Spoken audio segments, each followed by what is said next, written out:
ډیر واقعات ذکر شوي دغه طرف ته موږ نه ځو. یو بل صفت یې درته بیانوم. واقعات د محبوبیت او د محبت ډیر زیات دي. په علم کې څنګه ښځه وه؟ زمونږ او ستاسو بیبیانې سوره فاتحه نه به ورځي. زمونږ او ستاسو بیبیانو ته تشهد التحیاتو غلطیانې به پکې کوي. زمونږ او ستاسو بیبیانې دعای قنوت پیژني به هم نه. زمونږ او ستاسو بیبیانو واجبات فرایض په شام نه دي تیر شوي. او دا څنګه ښځه وه جي؟ دومره عالمه ښځه وه. ابو موسی اشعری رضی الله تعالی عنها فرمایي وی ما د الله د رسول د وفات نه بس د عایشې بیبي دروازې مخې ته لوی لوی تابعین لیدلي چې د علم د تپوس دپاره راغلي. ما د عایشې بیبي د مور بیبي د کور مخې ته لوی لوی صحابه لیدلي چې د علم د تپوس دپاره راغلي. ما علی المرتضی لیدلی دی چې د عایشې بیبي د ګیټ مخې ته علم دپاره راغلی. ما عثمان لیدلی دی چې د مور بیبي ګیټ مخې ته د میراث د مسلې دپاره راغلی. ما عمر لیدلی چې د مور بیبي ګیټ مخې ته د زکات د مسلې دپاره راغلی. بلکې ما د عایشې بیبي پلار ابوبکر صدیق هم لیدلی چې د علم دپاره د کور ته راغلی. دومره عالمه ښځه وه، عامه ښځه نه وه. ابو موسی اشعری رضی الله تعالی عنہ فرمای وی من ته چې کوم مشکل پیښ شو وی د هغې علم به د عایشه رضی الله تعالی عنہ. یو څو صحابه دي، شپږ اووه صحابه داسې دي چې هغې ته مکثرین فی الحدیث ویلی کېږي. ټولو نه زیات احادیث د رسول الله مبارک نه هغه اووه کسانو ذکر کړی. اغه نور ټول سړی دي. څلورم نمبر باندې عائشہ صدیقہ بنت صدیق رضی الله تعالی عنها. علامہ سخاوی رحمت الله علیه فرمای وزرت 210 احادیث د نبی علیہ الصلوۃ والسلام نه خلق تفضل. ابو موسی سے فرمای په فرایض کې، په عقاید کې، د میراث په مسلې کې، په تاریخ کې لوی عالم د عائشہ بی بی رضی الله تعالی عنها نه بل نه. دا رسې معمولي ښځه نه وه. دا یې علمیت شو. راځئ یو بل شي ته ګورو. د عائشہ بی بی رضی الله تعالی عنها سخاوت ته وګورئ. د معاویه رضی الله تعالی عنه دورو 1,00,000 دراهم، 1,00,000 درهمه هغه وخت کې په دې وخت کې ته 1 ارب روپۍ جوړیږي. دا ورته معاویه رضی الله تعالی عنہ راوړو. وایي ای زما مورې دا ستا حصه ده، خپله حصه واخله. عایشه بیبي چې کله پیسو ته وکتل، هغه پیسې په یو غټ خانک کې واچول. خپل وینځې ته وایي ای وینځې لاړ شه مدینه کې وګوره، څومره یتیماناني ټول راوله، څومره مسکیناني ټول راوله، څومره مسافري ټول راوله، ټول د کور مخې ته راجمع که. د عایشې بیبي په دې ورځ باندې روژه وه، د پردې شاته ودرېده. ټولو مسکینانو ته، ټولو مسافرو ته، یتیمانانو ته پیسې ورکولې 1,00,000 دراهم اخلاص که. لاسونه یې لږ ګنده شوي وو، لاسونه یې وینځل. هغه وینځه ورته وایي ای اما عایشه رضی الله تعالی عنها ستا خو روژه ده کېنه، خو وایي کاش که یو څو روپۍ دې پرېښي وو چې موږ پرې روژه ماتی کړی وو. وایي ای وینځې تا که ما ته یاد کړی وو ما به تا ته غوښه راوړې وه. د عایشې بیبي ذهن هغه وخت کې د ځان طرف ته نه دی تللی. په 1,00,000 دراهمو کې د عایشې بیبي ذهن د ځان طرف ته نه دی تللی چې ما ته هم پکې څه پاتې. داسې سخاوت والا ښځه وه. یو تابعي دی منقدر بن عبدالله ورته وایي. هغه تابعي ډېر زیات ضعیف و. بوډاو راغلو د عایشې بیبي کور مخې ته ودرېدل. عایشه بیبي ورته فرمایي وایي ای منقدره ولې راغلې؟ ته خو ډېر زیات کمزورې، دا عمر ستا د راتګ دی چې ته راغلې. وایي ای اما عایشه ستا سلام ته راغلی، ته د نبي علیه صلات وسلام محبوبه ښځه یې، ما باندې سات نه تیریږي چې زه ستا سلام ونه کم، ستا سلام ته راغلم، نظر کار نه کو. عایشه بیبي ورته فرمایي وایي هغه نظر دې څنګه شو؟ مکمل کار پرېښی. وایي بچي دې شته؟ وایي بلکل نشته. نو عایشه بیبي ورسره یو څو خبرې وکړي. وایي ای منقدره کاش چې ما سره څه وې، چې یو 10,000 دراهم ما سره وې چې ما تاله درکړې وې.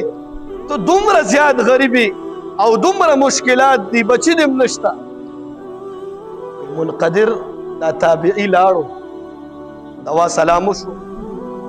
ماښام مازدیګر ټیم کې معاویه رضی الله تعالی عنه 10,000 دراهم عایشې بیبي ته لیږي. وایي دا د هغې حصه ده، دا زمونږ د مور حصه ده، دا د محبوب د کوروالا حصه ده، دا د ټولو مؤمنانو د مور حصه ده. 10,000 دراهم یې ورته راوړل. عایشه بیبي دراهمو ته وکتل، منقدر یې راوغوښتلو.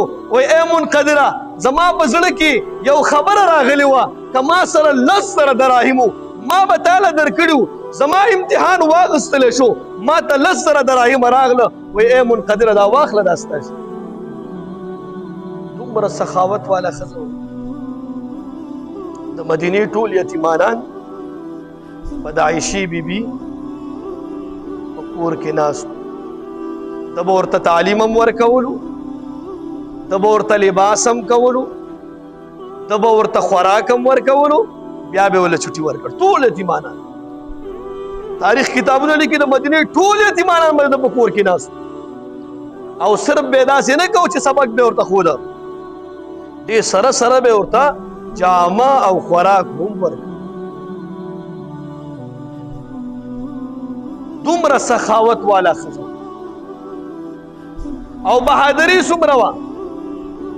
حضرت عثمان رضی الله تعالی عنه چې کله د شهادت جام څکلو، عایشه بیبي په حج کې و، ورته پته ولګېده چې عثمان رضی الله تعالی عنه په شهادت باندې ورسېدو.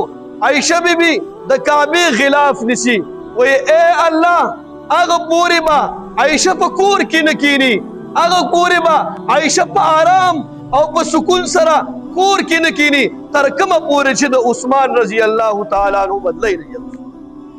او روایاتو کې راځي چې صحابه سره جنگ وکړ په دې خبره باندې، صحابه سره عایشې بیبي جنگ وکړ په دې خبره چې تاسو د عثمان بدله زر تر زر واخلئ. دومره لویه بهادري وه او پاک دامني د عایشه رضی الله تعالی عنها. دومره پاک دامنه بیبي وه. یو واقع ده په دې نبی علیہ الصلوۃ والسلام تقریبا غزوه مستلق، نبی علیہ الصلوۃ والسلام هم هغه غزوې ته تللی و او ورسره عایشه بیبي رضی الله تعالی عنها هم وه. هلته عایشه بیبي قضای حاجت ته تللی وه. نبی علیہ الصلوۃ والسلام چې کوم د ده کجاوه وه هغې کې به دا کېناستو. هغه کوم صحابه چې کجاوه اوچتوله هغوی ویل که عایشه بیبي پکې ناسته ده هغه ډېره اوچه وه، کجاوه یې د اوښ د پاسه کېغوځ، دوی لاړه، عایشه بیبي اوس قضای حاجت کوي، تشو امتیازو له تلې ده. شاته 2 صحابه پاتې دي، هغوی ته به رسول الله مبارک فرمیل چې موږ ځو، زموږ نه وروسته به راځي کوم سامان پاتې، څوک پاتې هغه به راولئ تاسو. چې ګوري عایشه بیبي رضی الله تعالی عنها ناست، دوی صرف انا لله و انا الیه راجعون چې دا څنګه پاتې شوې، زموږ مور څنګه پاتې شوې. وایي د خپل اوښې ورته ټیټه کړه او عایشه بیبي پې کېنوله او دا اوښه روانو دوی ورپسې روان. هلته چې منافقینو ته لاړه، منافقینو افواو پیدا وکړو.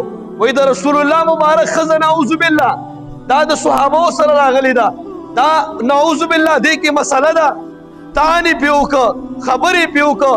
ټولو منافقینو دا خبره اوچته کړله، دې خبرې ته هوا ورکه. ولې رسول الله مبارک دشمنان خو ډېر زیات وو، هوا یې چې ورکه عزیزانو په عایشه رضی الله تعالی عنها باندې تهمت ولګېده.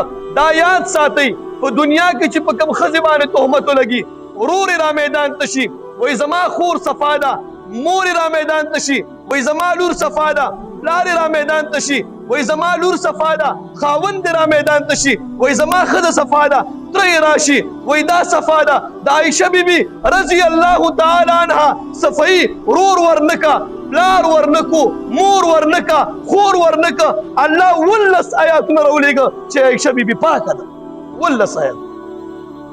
19 آیاتونه راولېږه په عایشه رضی الله تعالی عنها چې دا پاکه ده په دنیا کې خدا سي چې په چا باندې تهمت لګي رورې راشي ترې وایي خورې وایي مورې وایي چې دا پاکه ده دې کې دا مسله نشته دا بد چلنه نه ده د عایشې بیبي پاکي چام بیان نه که الله خپله وایي قرآن کې 19 آیاتونه راغله د عایشې بیبي باره چې دا پاک دامنه ښځه ده او دا منافقینو دا خوا بله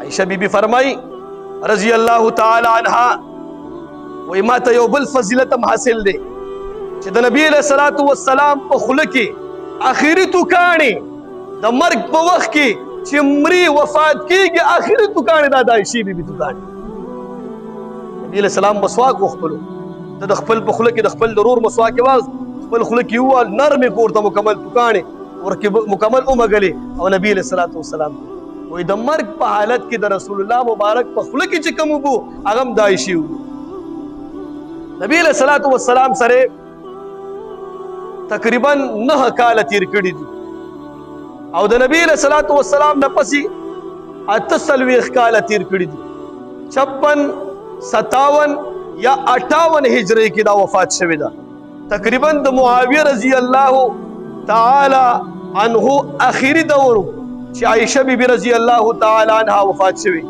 جنازه حضرت ابو هريره رضی الله تعالی عنہ کړي قبر ته درې ورارګانیو دوی خوریو دوی قبر ته کوس کړي دا او دا په اخري د معاویه رضی الله تعالی عنہ اخري دورو چې دا پکې وفات شو انا لله و انا الیه راجعون الله پاک دې د عمل کولو توفیق نصیب کړي او الله دې د عایشه بیبي زمنګ اعمالو کې د عایشه بیبي سو کړي او الله پاک دې زمنګ خزي د عایشه بیبي رضی الله تعالی عنها په نقش قدم باندې روان کی الله پاک دې د امهات المؤمنین ټول برکات په موږ او تاسو باندې نازل کی دا د نبی علیہ السلام درېمه ښځه وه ان شاء الله څلورمې ښځې باره کې به روان شو خبرې کوو واخر دعوانا